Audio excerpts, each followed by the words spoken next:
Alors je suis là, j'ai pris un peu quelque temps dans mon emploi du temps pour... j'ai fait ça, c'était la samedi dernier. J'ai passé une bonne semaine, même si c'était en cours. J'ai dû venir aussi un peu en urgence parce que, pour des raisons personnelles.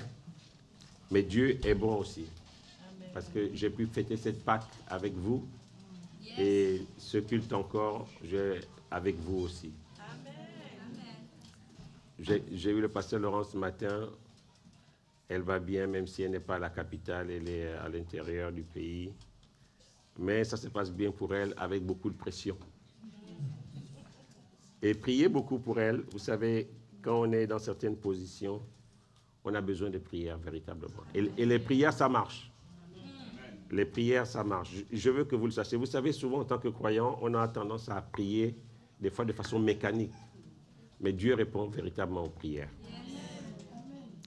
Et ce matin, je voulais nous partager une méditation que j'ai commencée depuis quelques mois sur le thème « Tu veux que la vérité soit au fond du cœur ».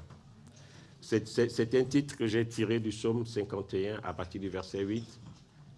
Vous vous souvenez, c'est cette histoire, je vais la raconter, où David a péché et Dieu, il est dans la phase de restauration avec Dieu. Et ça, c'est une des phrases qui est citée dans ce verset 51. Dieu veut que la vérité soit au fond du cœur. Vous savez, nous vivons dans une société qui fabrique des héros, qui habille des généraux, même si les gens ne le sont pas en réalité. Il suffit de faire une publication sur les réseaux sociaux et puis qu'on a des gens qui viennent cliquer et puis on passe de l'anonymat à la célébrité. Alors que dans le fond, des fois, il n'y a pas de support, tout est vide et en réalité, notre célébrité ne tient que sur ne tient sur rien du tout. Et pour nous qui sommes enfants de Dieu, ce thème aussi est intéressant parce que, en tant qu'enfants de Dieu, nous vivons certaines réalités personnelles et souvent qu'on ne peut pas traduire. Et on peut se retrouver isolé, même si nous sommes au milieu de la multitude. Vous savez, au milieu d'un stade de football, on peut être seul au milieu de 80 000 personnes. Et ce thème nous aidera un peu à nous repositionner par rapport à nous-mêmes, par rapport à ce que Dieu attend de nous.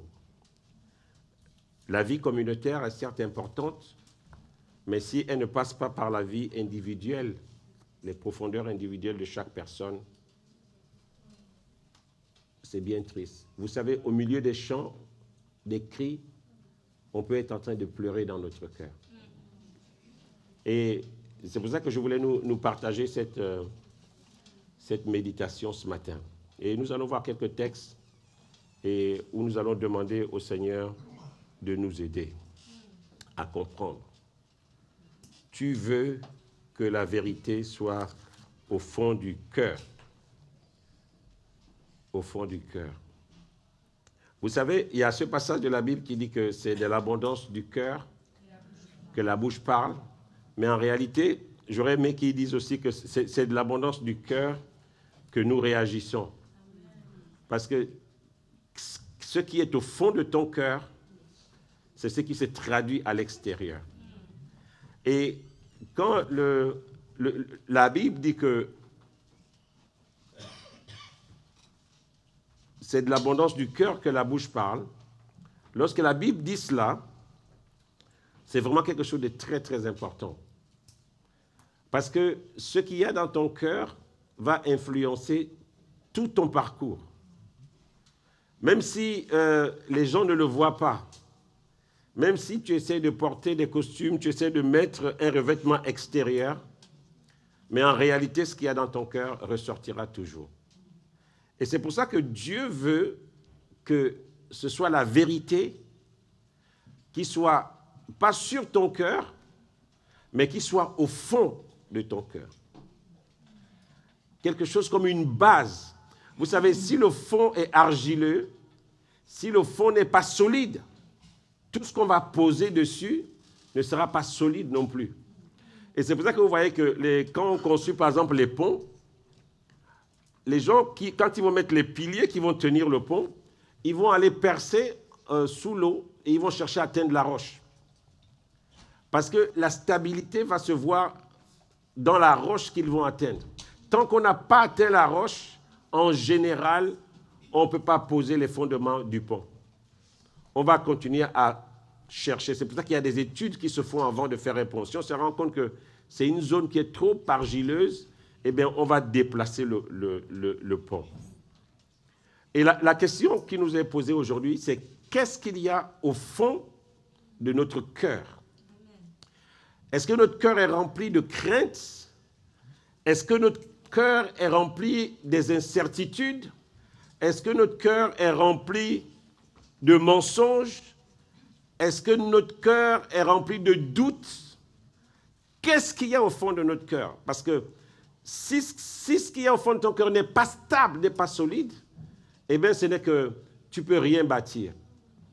Et tu vas apparaître au milieu de la multitude, et quand tu vas rentrer, tu vas repartir dans tes pleurs. Je veux vraiment que le Saint-Esprit parle à quelqu'un aujourd'hui. Vous savez, depuis que je suis parti, j'ai pris un peu de recul. Je vois tellement de mouvements religieux. Vous savez qu'en Afrique, il y a presque une église tous les 1 kilomètre. Si je prends Libreville, il y a presque une église tous les 1 kilomètre.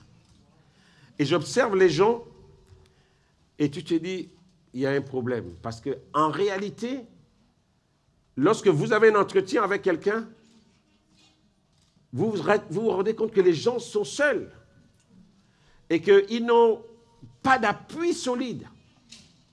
Des fois, ils fréquentent des églises qui ont 2000, 3000, 4000 personnes, mais il est seul. Parce que la vérité qui est en lui ne lui permet pas de réagir face aux circonstances de la vie.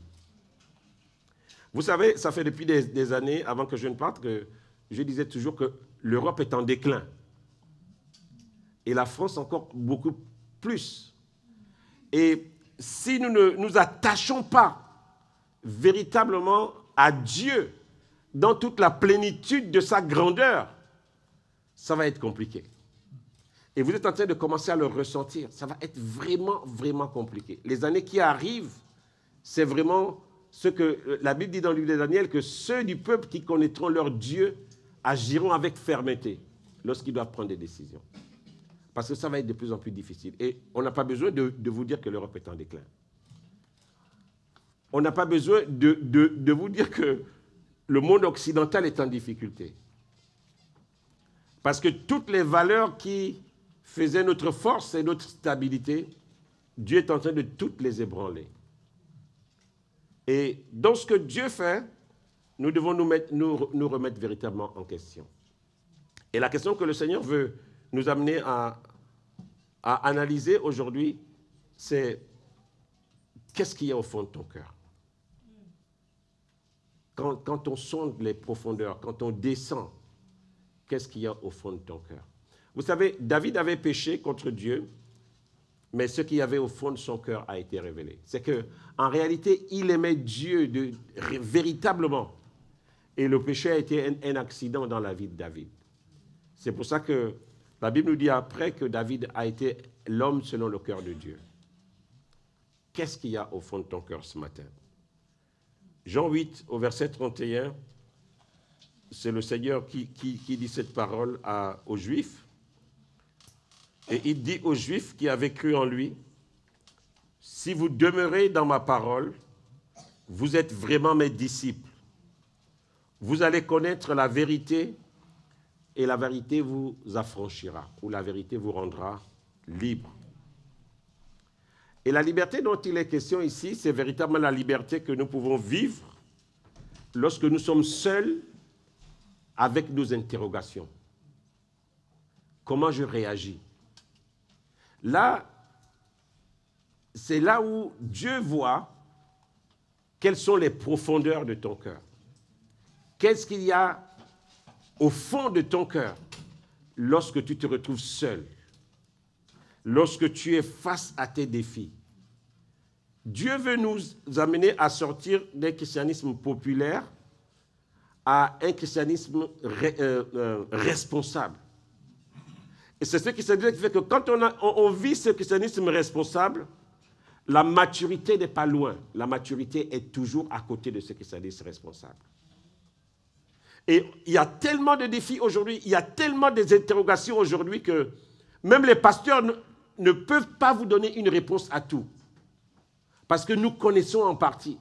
Moi, j'ai rencontré des gens qui te posent des problèmes où tu dis, Seigneur, vous savez, quand on est honnête, des fois, il faut apprendre à dire aux gens que je ne sais pas. Parce que vous savez qu'il y a de nouveaux péchés qui se créent tous les jours. Vous savez, plus le monde avance, plus il y a de nouveaux péchés. Le plus gros péché aujourd'hui, dans lequel nous tous nous sommes bons, c'est la mauvaise gestion de notre temps. Parce que dès qu'on va sur Internet, c'est terminé, nous devenons tous des gros pécheurs.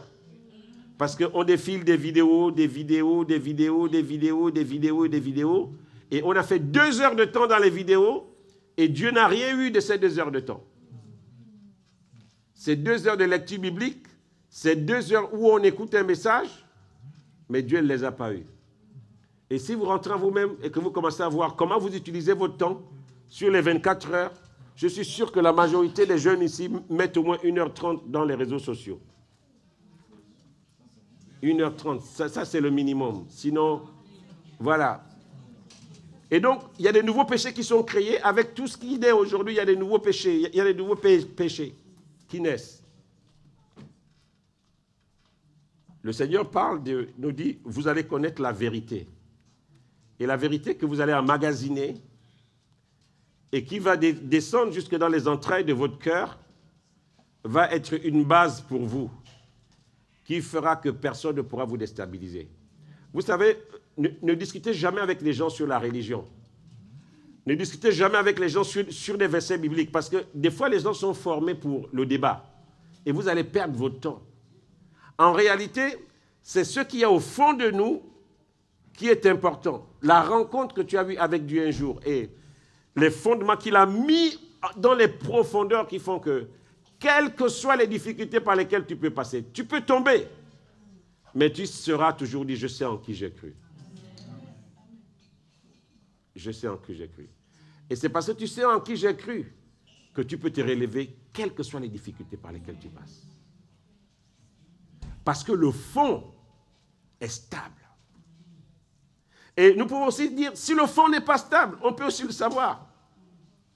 Vous savez, aujourd'hui, on voit tellement de choses. Il y a un verset qui dit dans la Bible, Caleb, tu le chercheras peut-être pour nous l'afficher, tu ne mettras rien de mauvais devant tes yeux. Parce que les yeux, c'est l'entrée de l'âme. Les yeux, c'est l'entrée de l'âme. Tout ce que nous mettons devant nos yeux finit par avoir un impact sur nous. Et aujourd'hui, le diable ne fait même plus des efforts pour gagner des disciples. Il ne fait plus des efforts. Alléluia. Qu'est-ce qu'il y a au fond de notre cœur? Si le Saint-Esprit descend à -100 dans ton cœur, il va peut-être voir qu'il y a encore un peu du sable, c'est encore argileux. Il va descendre à -200. Il se rend compte qu'il y a encore de la boue. Il descend à -300. Il se rend compte qu'il y a toujours de la boue. Il n'y a pas de stabilité. Il descend à -400, -500, -600. On est vraiment en difficulté.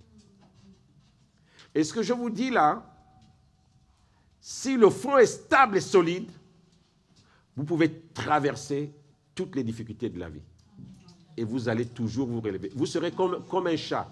Si vous prenez un chat, vous êtes au 7e étage, vous le lâchez, il tourne, il retombe sur ses 4 pattes. Quand le fond est bon, vous êtes comme un chat. On le lâche à tout moment, il ne tombe jamais par le dos. Il tombe sur ses... Pourquoi? Parce qu'il y a quelque chose en lui qui fait que lorsqu'il se rapproche de la terre, il y a comme une communication qui fait plac à la dernière seconde. Le chat est là, il te regarde et puis il continue sa route. Ah, vous avez vu? Il continue sa route. Parce qu'il y a quelque chose de stable. Il y a quelque chose qui est stable. Je vous dis, moi j'ai rencontré des chrétiens ces temps-ci, beaucoup de gens qui viennent pour des entretiens individuels. Des gens ont des vrais problèmes, je vous dis la vérité. Des fois, on se plaint parce que notre téléphone est trop vieux et puis on veut être un peu à la page. Je crois que c'est l'iPhone 16 maintenant.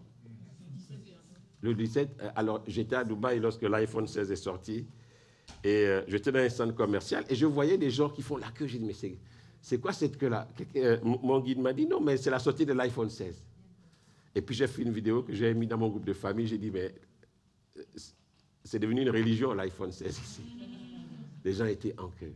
Et des fois, on ne triste pas parce qu'on n'a pas le bon téléphone. Mais ce que je voulais vraiment nous dire, c'est qu'est-ce qu'il y a au fond. Et c'est ça qui doit être important pour nous. Et chacun de nous peut savoir ce qu'il y a au fond de lui. Ce qu'il y a au fond de lui. La raison pour laquelle vous pouvez dormir dans le calme lorsqu'il y a des vents autour de vous, c'est parce que le fond est solide. Vous savez, ces disciples qui étaient dans la barque et qui, lorsque les vents ont commencé à souffler, la Bible nous dit que Jésus faisait quoi? Il dormait.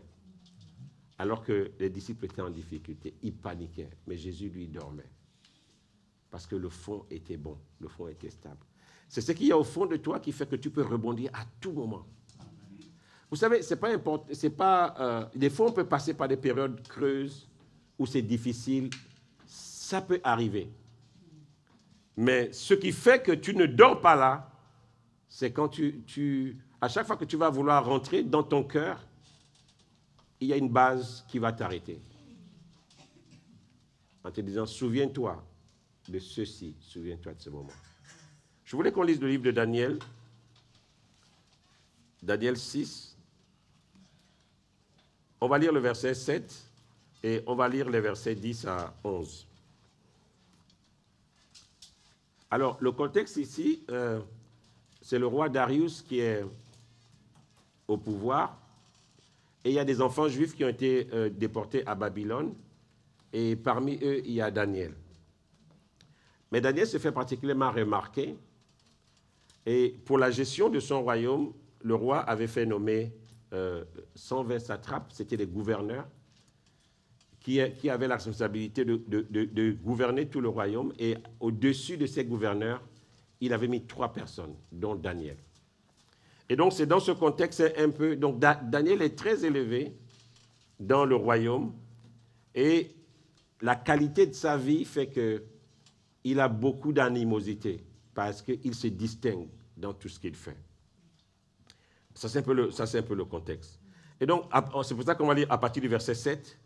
Tous les chefs, les intendants, les satrapes, les conseillers et les gouverneurs sont d'avis qu'il soit publié un édit royal avec une défense sévère portant que quiconque, dans l'espace de 1 mois, de 30 jours, adressera à quelque dieu ou à quelques hommes, excepté à toi, ô roi, sera jeté dans le feu.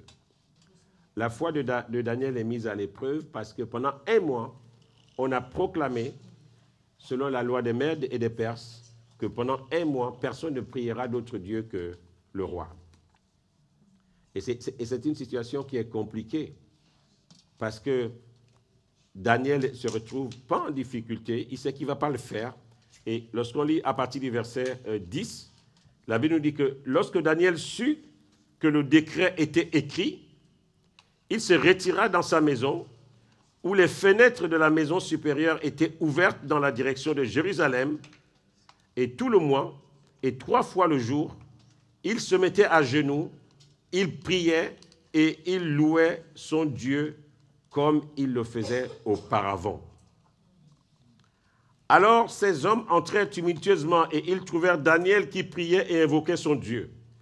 Puis ils se présentèrent devant le roi et lui dirent au sujet de la défense royale, « N'as-tu pas écrit une défense portant que quiconque dans l'espace de 30 jours adresserait des prières à quelque dieu ou à quelques hommes, excepté à toi, ô roi, serait jeté dans la fosse aux lions ?»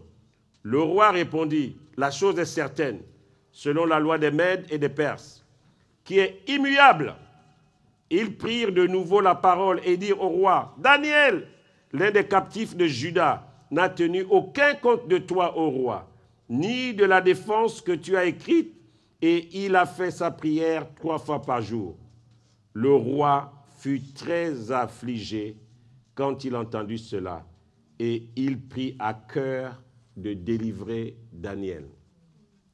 Et jusqu'au coucher, il s'efforça de le sauver, mais ces hommes insistèrent auprès du roi.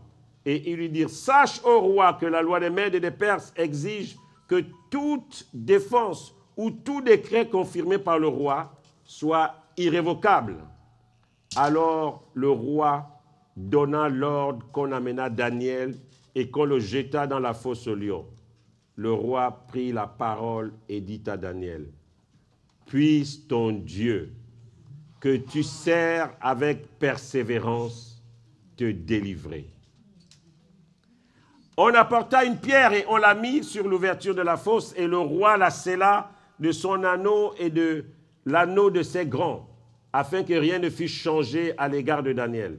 Le roi s'est mis ensuite dans le palais.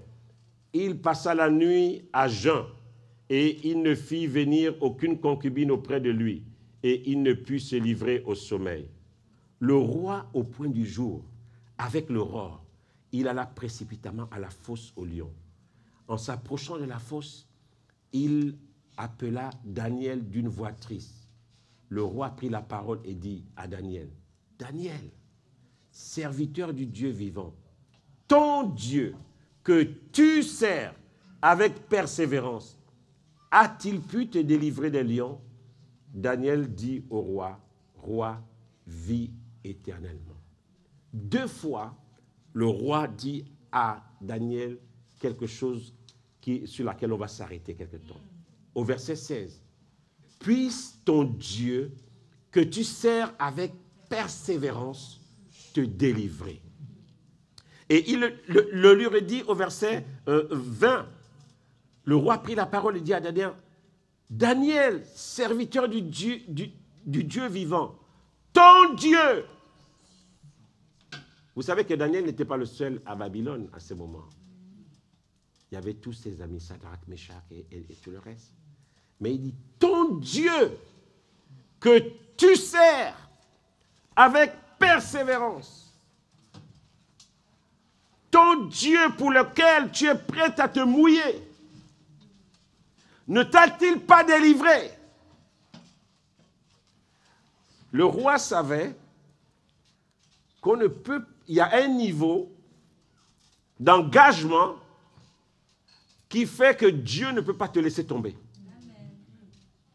C'est pour ça qu'il est troublé. Il ne peut pas manger. Il se dit non. Mais si ça tournait mal, il ne prend pas de concubine ce soir-là. Il prie. Il n'a pas dormi toute la nuit. Et très tôt le matin, il se lève. Il a une vérité au fond de lui. Il dit, la qualité de la vie de Daniel, l'engagement de Daniel vis-à-vis de son Dieu est tel que quelque chose va se passer. Il dit, Daniel, vous savez, il est dans le doute, il parle doucement, Daniel, ton Dieu. Ce n'est pas le Dieu de la communauté, ce n'est pas le Dieu du dimanche où on est content d'être là, de voir des frères et des sœurs. Mais c'est le Dieu qui, lorsque tu marches dans la vallée de l'ombre et de la mort, lorsque tu marches dans la vie de tous les jours, tu sais qu'il est avec toi. Le Dieu que tu sers avec persévérance va toujours te sortir des difficultés. Le Dieu que tu sers avec persévérance. Vous savez, ici, on sort de la dimension de la communauté.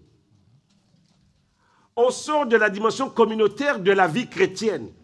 On rentre dans la dimension personnelle et individuelle qui fait que lorsque je suis triste, lorsque je suis seul, j'arrive à relever la tête. Parce que j'ai un historique. Ça, c'est au-delà des péchés que tu peux commettre. C'est au-delà des erreurs que tu peux faire. Daniel en faisait certainement. Mais ce que le roi a vu dans la vie de Daniel, c'est un homme engagé, c'est un homme persévérant, c'est un homme profond. Et ça, il savait que face à la sentence, vous savez que le roi avait été induit en erreur. Il a signé un papier où il ne s'est pas rendu compte qu'il ne pouvait plus reculer. Et les détracteurs de Daniel venaient dire, mais tu sais, dans notre loi des Mèdes et des Perses, quand on signe un décret, il n'y a rien à faire.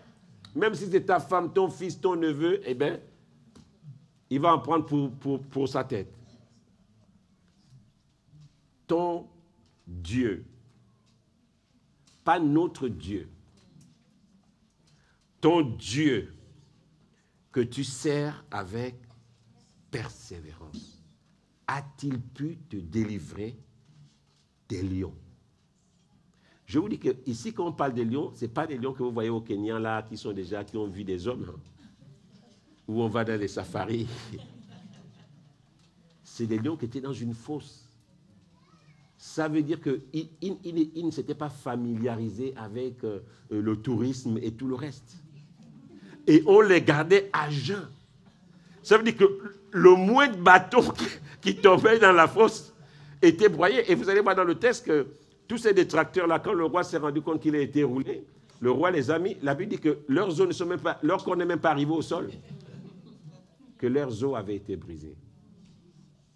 Très peu de personnes aujourd'hui seraient prêtes à se mouiller comme ça pour le Seigneur. On veut tellement sauver nos vies. Vous savez, on vit dans une société où chacun doit être grand, chacun doit être célèbre, chacun doit s'en sortir. Tout le monde veut tellement sauver sa vie.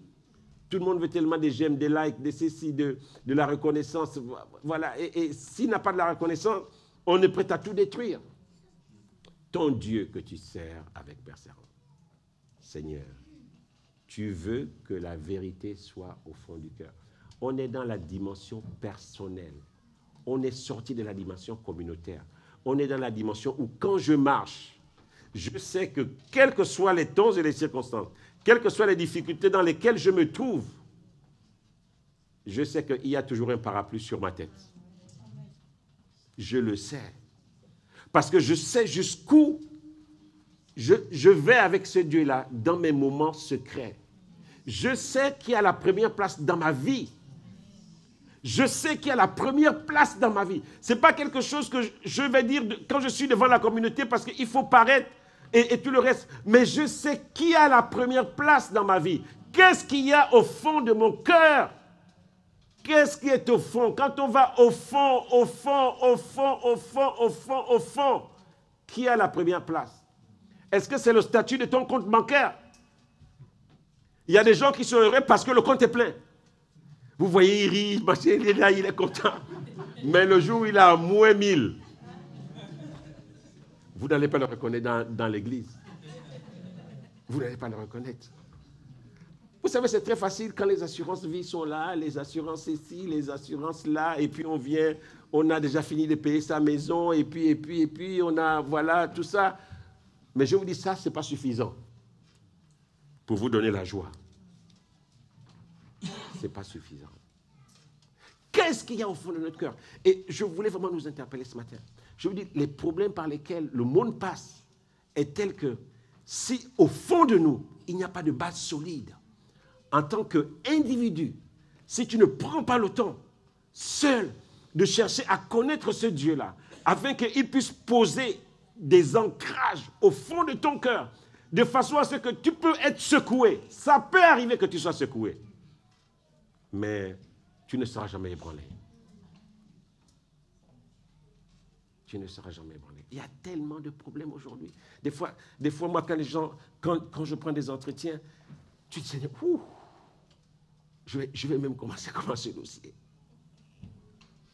Il y a tellement de situations qui sont telles que des fois, même un pasteur ne peut pas vous aider. Des fois, même ton meilleur ami ne peut pas t'aider. Des fois, ta famille ne peut pas t'aider. Il n'y a que Dieu seul qui peut t'aider. Et c'est à cette dimension-là dans laquelle le Seigneur veut que nous puissions rentrer aujourd'hui. Les temps qui viennent en France vont être de plus en plus difficiles. Je crois que ce n'est pas une prophétie que je vous annonce. Et si nous ne sommes pas attachés au fond à Dieu, Si ce qui fait notre force, nous ne puisons pas ça en Dieu, ça va être chaud. Des gens vont abandonner la foi pour des miettes, en fait. Quelqu'un va abandonner la foi parce que, bon, tu as trouvé quelqu'un qui peut t'aider à payer tes charges et tu es prêt, tu n'es plus allé à l'église pour cela. Waouh, c'est quand même trop bas, ça. Tu rencontres un homme qui va commencer à te dire que moi, les choses de Dieu, si tu veux de moi, l'église, c'est pas trop ça. Ou tu rencontres une femme qui va te dire que, bon, si tu veux de moi, ton histoire d'église, j'en veux pas trop. Et puis, tu commences à venir au culte une fois sur 5.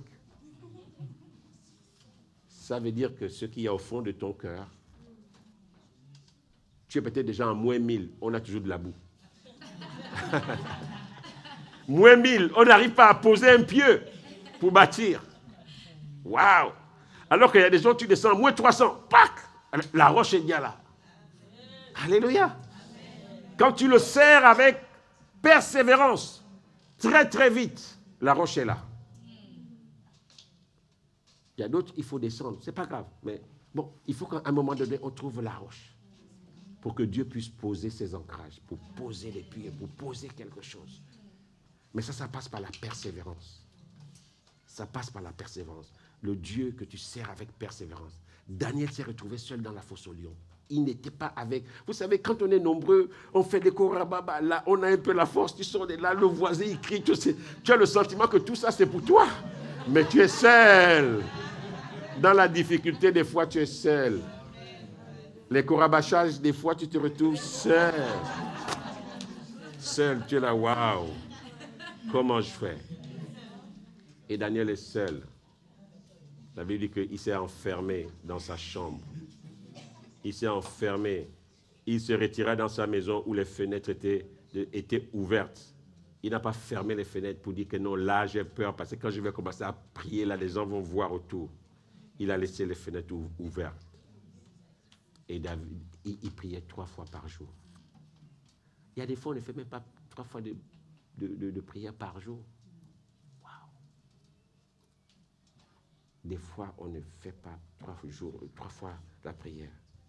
Tu veux, et c'est ce que David dit à Dieu, tu veux que la vérité soit au fond du cœur. Tu veux que la vérité soit au fond. Tu ne veux pas que ce soit un habit qu'on porte. Et puis, bon, là, on est chrétien, dimanche, on est beau, belle, on a sa petite Bible. J'aime bien les témoins de Jéhovah. Vous savez, les samedis, souvent, quand ils sont dans les rues, là, ils ont les petites Bibles noires dans des mains comme ça, costard, cravate, et puis ils vous approchent. Tu ne veux pas que la vérité soit à l'épaule ou dans la main comme ça. Amen. Et je me souviens, quand on était jeunes chrétiens, on prenait nos Bibles là. On prenait beaucoup de plaisir à s'afficher avec nos Bibles parce qu'il fallait montrer quand même que là, donc tu mets ta Bible là. On ne mettait pas ça dans les sacs. Et puis, il fallait vite faire vieillir sa Bible. Parce qu'à l'époque, plus ta Bible était vieille, plus ça montrait que tu étais un guerrier. Donc, on avait des vieilles Bibles. Quand un frère ou une soeur ouvrait la Bible, nous, ce qui nous intéressait, c'était de voir l'usure. Amen. Vous savez qu'il y a des Bibles qui sont... Moi, j'ai plusieurs Bibles. Ça, c'est la sœur Noëlla qui m'a offert ça, je disais ce matin. Elle a écrit une belle phrase. Dédicace par une prière pour le pasteur Cyril de Noëlla. Elle a écrit une belle phrase. C'est quelqu'un de bien Noëlla. Je l'aimais beaucoup. J'aimais beaucoup son côté rigoureux.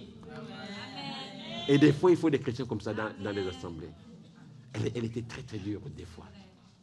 Et des fois, il faut des gens comme ça dans votre vie. Ça vous amène à faire attention à tout ce que vous faites. Cherchez qu'il y ait des Noëlla dans vous. Des gens qui ne vont pas porter des gants pour vous dire que là, c'est pas bon. Pasteur, là. Quand Noëlla rentrait dans mon bureau, je savais qu'elle va comme me poser un problème.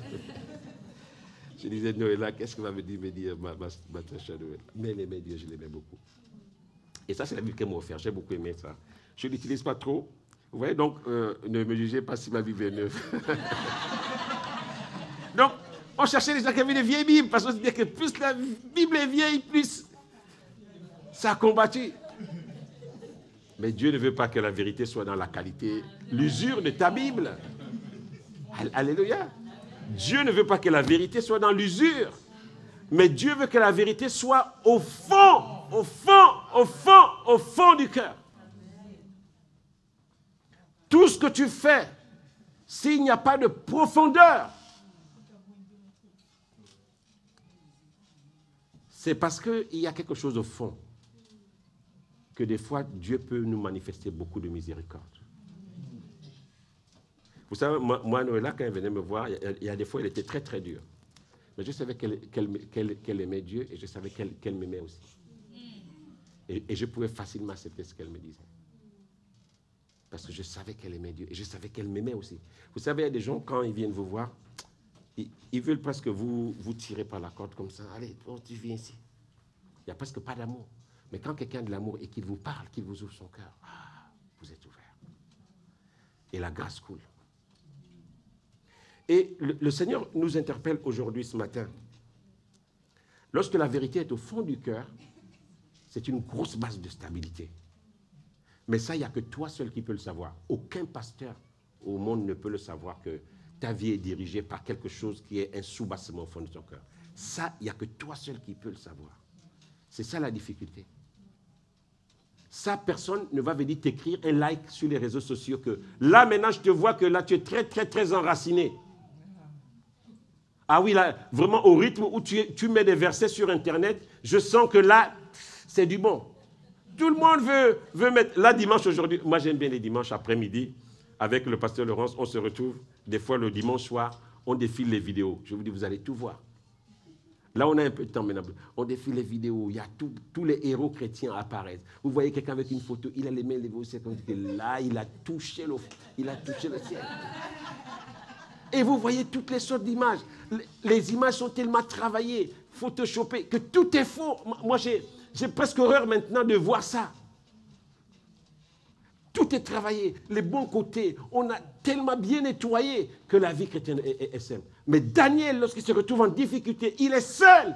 Et ce qui soutient David, c'est ce qui est au fond de lui. Ce qui est au fond de lui. Ce n'est pas le nombre de likes. Ce n'est pas le nombre de personnes qui t'apprécient ta tête.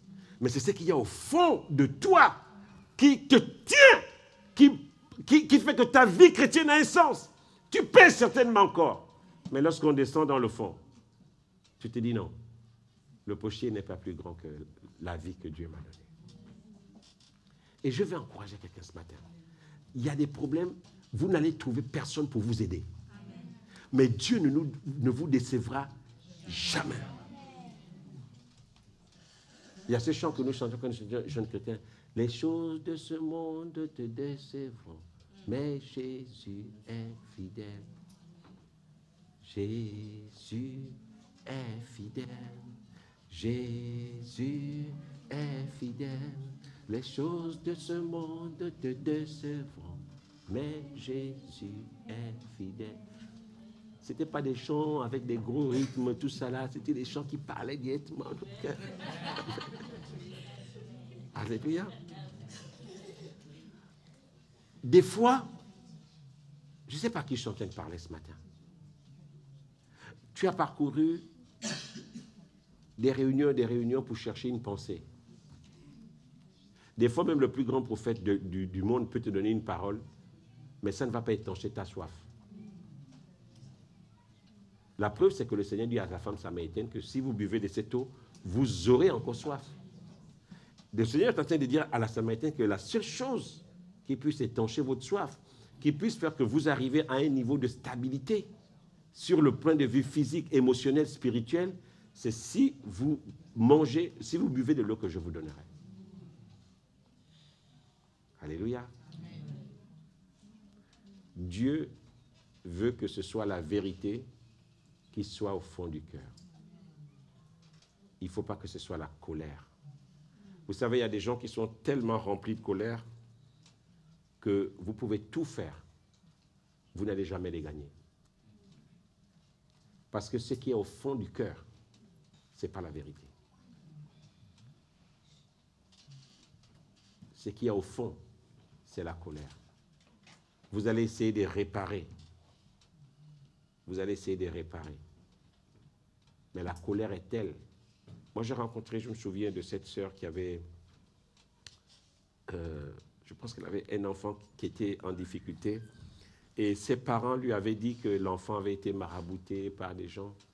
Et on avait essayé de l'encourager, lui dire que, OK, mais Dieu est plus grand que tout ça, mais elle n'arrivait pas à dépasser cette étape. Et c'était quelqu'un de...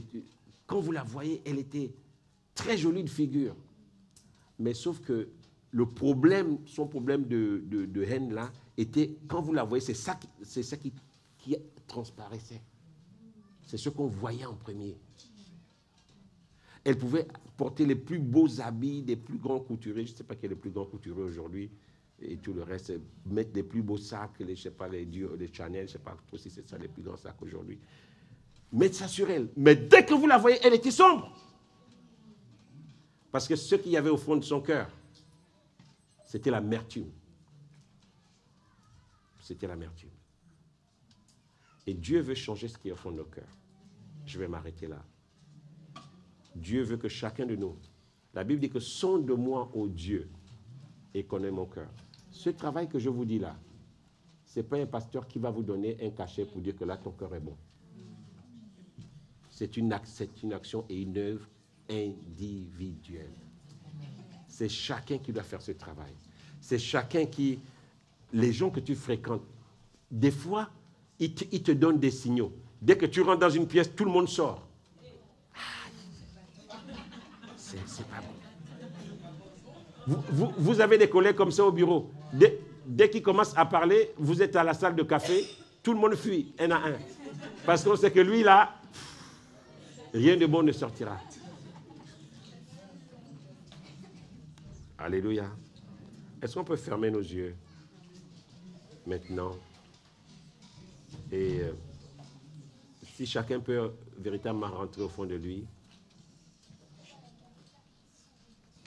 tu veux que ce soit la vérité qui soit au fond de notre cœur. La vérité, celle qui nous rend libres, celle qui nous permet, celle qui a permis à Daniel, devant le décret du roi, ça, Daniel a pris une direction qui était opposée à celle de tout le monde. C'est cette vérité-là, la vérité qui nous permet de nous positionner, quels que soient les vents et les marées. La vérité qui fait que même quand je passe par un chemin de pleurs, par un chemin de larmes, j'arrive à garder la tête haute. La vérité qui fait que, quelles que soient les difficultés dans le travail, dans la famille, dans mes sentiments, je tiens la route, Seigneur. C'est de ça que nous parlons ce matin. Le monde va tellement mal que le retour des hommes n'est pas suffisant pour me maintenir en joie. Les likes que je peux avoir ça et là ne seront pas suffisants. Le nombre d'abonnés sur les réseaux sociaux, sur Twitter, Instagram et tous ces trucs-là, ce n'est pas suffisant, Seigneur, pour me maintenir en joie. Malheureusement, nous vivons un temps où c'est ça les critères de bonheur, c'est ça les critères de joie. Seigneur, je prie ce matin pour quelqu'un dans cette salle et qui se retrouve seul face à une réalité. Je prie, Seigneur, ce matin que tu te révèles à lui et que tu commences à lui dire qu'il n'est pas seul et que tu commences à poser, Seigneur, un soubassement, une forteresse dans son cœur et tu amènes la stabilité. Il va certes encore douter, mais Seigneur, ce doute va venir se cogner contre un mur de stabilité. Ce doute, cette amertume va faire face à la stabilité qui tient la vie de la personne. Et je prie ce matin, Seigneur, que tu fortifies le cœur de quelqu'un ce matin. Que tu viennes poser des bases solides au travers de notre engagement. Le roi Darius a dit à Daniel que le Dieu que tu sers avec persévérance, il te délivrera. Le Dieu que tu sers avec persévérance, pas devant les hommes, pas devant Dieu, pas devant les hommes plutôt, mais devant Dieu, ce Dieu que tu sers avec persévérance, il te délivrera, quelles que soient les situations par lesquelles tu passes. Le Dieu que tu sers avec persévérance. C'est ce que le roi Darius a dit à Daniel. Le Dieu que tu sers avec persévérance. Dans cet esprit de poser des bases, il y a de la persévérance. Le Seigneur n'attend pas de nous un christianisme en dents de scie. Le Seigneur attend de nous un christianisme persévérant. Tu ne lâches pas. Tu n'abandonnes pas. Tu ne laisses pas tomber. Tu ne te décourages pas facilement parce que tu ne vois pas de fruits. La persévérance, pour paraphraser, c'est tu perces et tu vois. Tu perces et tu vois. La persévérance nécessite un effort. Ça nécessite un effort. Un effort. Et des fois, c'est ça qui nous manque. L'effort nous manque. Parce que on vit dans une société où on a vu des gens, hier il n'était rien. Il a chanté juste, il a fait une connerie, excusez-moi de parler comme ça sur Internet. Et puis tout le monde vient faire des likes et puis monte à 5 millions de vues. Et c'est terminé, il sort de l'anonymat à la célébrité. On a tellement vu ça. Les champignons naissent. Mais le Seigneur nous appelle à la persévérance. C'est la persévérance qui nous construit. On apprend l'obéissance par la souffrance. C'est ça que la Bible enseigne. On apprend l'obéissance des fois par la souffrance. Et le Seigneur nous parle, nous tous, ce matin. Je vous dis, je médite ce passage depuis quelque temps. Et au moment où je vous parle, je ne me sens pas exclu de ce que je vous dis ce matin. Nous tous, on a besoin de construire des bases solides sur lesquelles aucune situation ne peut nous déstabiliser. Daniel connaissait la sentence. Il vivait dans ce royaume. Il savait ce que ça voulait dire lorsqu'on te dit que tu vas être jeté dans la fosse au lion. Ce n'était pas un dessin animé. Il savait ce que ça voulait dire. Il savait le prix que cela coûtait. La fosse au lion. Mais comme au fond de lui, il y avait une base de stabilité, de vérité. Rien n'a pu le déstabiliser. Si vous pouvez lever vos mains maintenant, je vais prier.